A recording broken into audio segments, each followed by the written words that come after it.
بسم اللہ الرحمن الرحیم الصلاۃ والسلام علیک یا سیدی یا رسول اللہ وعلی آلک و اصحابک یا سیدی یا حبیب اللہ الصلاۃ والسلام علیک یا سیدی یا رحمۃ للعالمین وعلی آلک و اصحابک یا سیدی یا خاتم النبیین۔ حمد و صلات کے بعد عزت کے لائق میرے سامعین محترم، آج کا جو میرا موضوع سخن ہے جس پر میں نے لب کشائی کرنی ہے وہ ہے موت کا وقت۔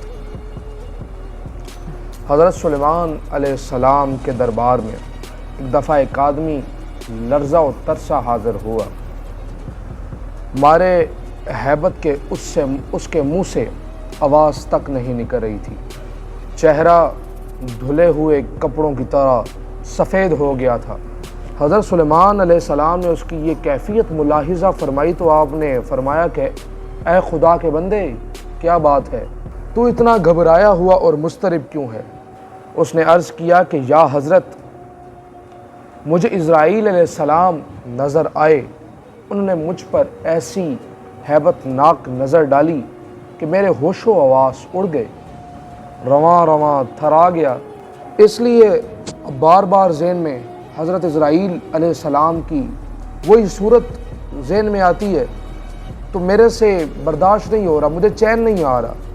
اس بندے نے عرض کی کہ یا حضرت، اب ہوا سے درخواست کریں کہ مجھے یہاں سے ہزاروں میل دور ہند آگے چھوڑ دے۔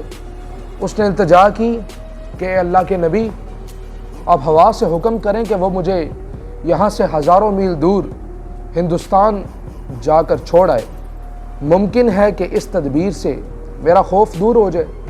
حضرت سلیمان علیہ السلام نے ہوا سے حکم کیا کہ جاؤ اسے ہندوستان کی سرزمین پر چھوڑاؤ۔ اس بندے نے جو ہی ہندوستان کی سرزمین پر قدم رکھا، وہاں اسرائیل علیہ السلام کو منتظر پایا۔ حضرت اسرائیل علیہ السلام نے اللہ تعالیٰ کے حکم سے وہاں اس بندے کی روح قبض کر لی۔ دوسرے دن بوجہ ملاقات حضرت اسرائیل علیہ السلام سے حضرت سلیمان علیہ السلام نے عرض کیا، آپ نے اس طرح ایک آدمی کو غور سے کیوں دیکھا تھا؟ کیا تمہارا ارادہ اس بندے کی روح کو قبض کرنا تھا؟ نہ اس بیچارے کو غریب آلوتنی میں لاوارث کرنا تھا؟ حضرت اسرائیل علیہ السلام نے حضرت سلیمان علیہ السلام سے دریافت کیا کہ میں نے جب اس بندے کو اس سرزمین پر دیکھا تو میں حیران ہو گیا۔ آپ نے فرمایا کیونکہ اس شخص کی روح مجھے ہندوستان میں قبض کرنے کا حکم دیا تھا، میں نے اسے ہزاروں میل دور دیکھا تو میں حیران ہو گیا تھا۔ آپ نے فرمایا کہ حکم الہی سے وہ جب ہندوستان پہنچا تو میں نے اسے وہاں پر موجود پایا۔ درس حیات سماعت کریے کہ انسان لاکھ تدبیریں بھی کرے نا، تقدیر اسے وہیں لے جاتی ہے جہاں اس کی تقدیر لکھی ہو، جہاں اس کا نصیب لکھا ہوا ہو، اور وہ خود تقدیر کے عزائم پورا کرنے کے لیے اسباب فراہم کرتا ہے۔ اللہ رب العزت سے دعا ہے کہ اللہ تعالی ہمیں بھی موت کی تیاری کرنے کی توفیق عطا فرمائے۔